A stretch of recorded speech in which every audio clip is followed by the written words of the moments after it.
If you've spent any time with AWS, you know S3 is an absolute workhorse for storage. But sharing files from it can be a real mess. So today, we're going to look at this incredibly clever hack that can turn any S3 bucket into a beautiful, professional-looking file browser. And the craziest part? It does it all with just a single HTML file. So picture this. You've tried to share a bunch of files from an S3 bucket with a client, or maybe just with your team. You make the bucket public, you send over the link, and you think you're all set. But what they see on the other end is, well, it's not exactly user-friendly, is it? Yeah, they get this, a big old wall of raw XML. And look, technically, all the information is there, but for anyone who isn't a developer, it's completely useless. You can't search, you can't sort, there's no easy way to find anything. It's just a blob of code. And this, right here, shows you the amazing transformation. On the left, you've got that default S3 mess. And on the right, that's what you get with this single-file solution. It's a clean, modern interface with folders, file icons, metadata, you name it. I mean, it's a complete night-and-day difference. So how do we make this happen? Let's start with the first and, I think, most common way to get this running, the self-hosted approach. And trust me, you're going to be surprised at just how simple this really is. That's literally it. The entire application is packed into one single file. You just go to the project's GitHub, download the index.html file, and then you pop that same exact file into the S3 bucket you want to share. Done. Okay. There's one more critical step. For the browser to actually see your files, you have to give it public read permissions. This is all handled with a standard AWS bucket policy. So let's take a look at exactly what you need to set up.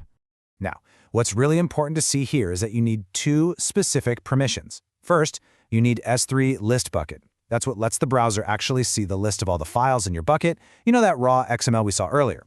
Then you need S3 get object. That's what allows people to actually click on a file and download it. You absolutely need both for this to work. So, you've uploaded the file, you've set the permissions, but wait a minute, how does this one little index.html file know which bucket to display? You didn't type any URLs into it. Well, this is where the whole thing gets really clever. It's a good question, right? I mean, how can a generic file just automatically figure out where it is and which API endpoint to talk to? The whole answer lies in one simple little line of config. And the whole secret is this one line right here tucked inside the index.html file. That bucket URL variable is set to undefined by default. And that's not a mistake. It's the main feature. It basically tells the script, hey, don't look for a hard-coded URL. Figure it out on your own. And this quote from the project's own documentation explains it perfectly.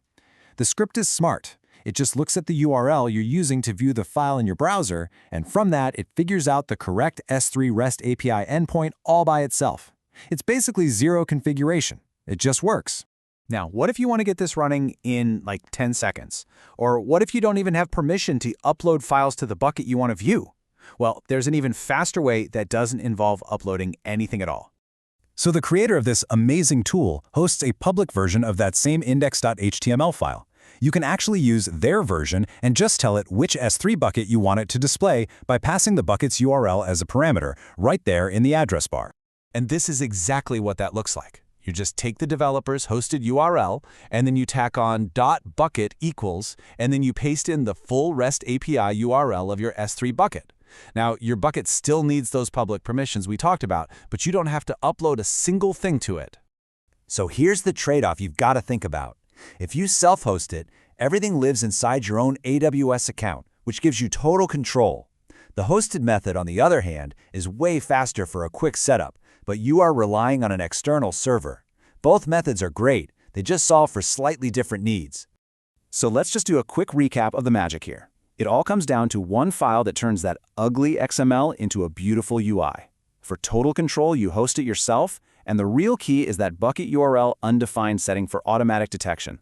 For pure speed, you use the hosted version with a query parameter. And either way, you just have to remember to set those two simple permissions, list bucket and get object. This whole thing leaves us with a much bigger idea. This tool isn't just about making S3 look pretty. It's a fantastic example of how one simple, elegant file can solve a really frustrating and complex problem. It kind of makes you wonder what other parts of our cloud workflow could be totally transformed by a single clever file. Something to think about. Thanks for joining me for this one.